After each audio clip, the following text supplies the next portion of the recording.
Hello and welcome back to Mosaic. We'll turn to a more local angle.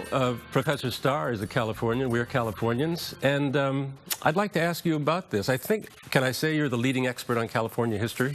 Well, it's not a crowded field, but you could say that. All right, but several books on this. So you spend a good deal of time in the book describing in detail how the Spanish came up from the south to go into California. Yes. And also occasionally the English were sailing up the coast looking for a harbor. The Russians were pushing down. So in that long history, what were the Spanish ambitions and how did California come to be? Well, I think there was a remarkable partnership between Father Serra and Fray Bucarelli. Fray Bucarelli was a Knight of Malta, professed religious. He was the Viceroy of New Spain. And Bucarelli Bay in Alaska is named after his honor. He sponsors this exploration of the coast, which eventually in 1790, a competition develops, as you suggest, between the English, the Russians, and Americans for anchorage, literally, in Alaska. And I also realized how late California was. If you have efforts to settle Florida as early as 1520s, and we wait to California for the Franciscans to come to 1769, why this long delay? Yes. And I work with that in the book. And I suggest also the fact that California was the first of these colonies to attain its own bishop in what is the present-day United States. Mm-hmm. Bishop Diego Moreno is established here in the early 1840s. Now, he's not necessarily received that well by a lot of the Californios because they know that he's going to insist on justice for the Native Americans, and there'd be some conflict there. I see. And the discovery of San Francisco Bay, where we live, was more or less accidental. Am I right about that? Yes. Well, the point was that they thought Monterey Bay was going to be the big bay because that was described as having more capacity than it really did. And so when Portola, in 1769, coming up on those hills in Pacifica, and looks out and sees that bay and sends then Sergeant Ortega and some men around to explore that.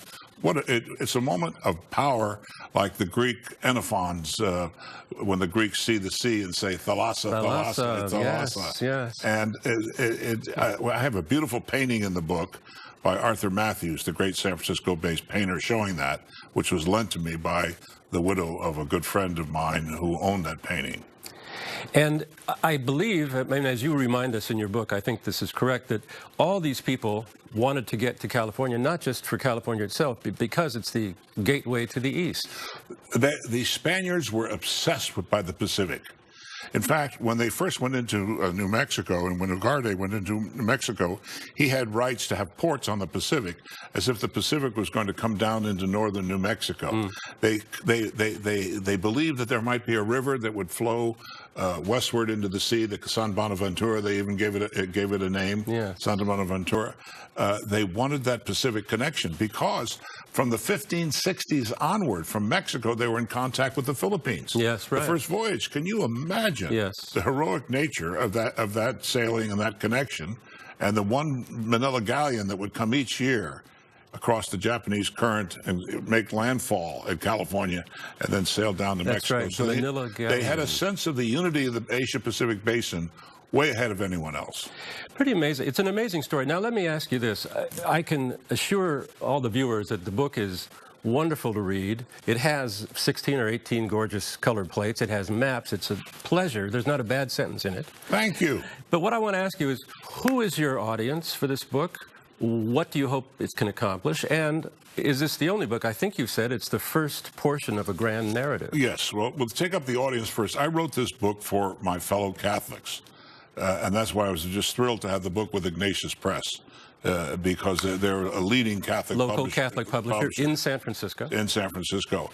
My other books I did with Oxford University Press, Random House, other publishers, they were aimed towards a different audience. I want my fellow Catholics, and there's 74, 75 million of us, to have a sense that we were not just an immigrant church. We were not just Johnny-come-latelys to the American experience. Indeed, we have played a foundational role in the Euro-American encounter. So that's number one. And secondly, as you know, I give myself narrative. I tell stories that how people encounter things, as I'm looking at that interaction of the person, the event, and the Catholic implication. So I got up to 1774. I end with John Carroll coming back from Europe after 20 years. And John Carroll would be the first bishop. He's consecrated in 1790. He was a prefect apostolic before that. And I'm in the second volume now. I'm halfway through, and it deals with the Revolutionary War and the early Republic. How many volumes do you project in the series? Well, I always say that at my age, I don't buy a green banana, but maybe I'm sort of trying to deal with God, saying, if you keep me on this planet, I'll keep producing these books. Thank you. Professor Starr, thank you so much for being here. Again, the book is Continental Ambitions. The author is Kevin Starr of San Francisco. A wonderful book. Thank you for joining us on Mosaic, and I hope you will enjoy Continental Ambitions and its successor books when they come out.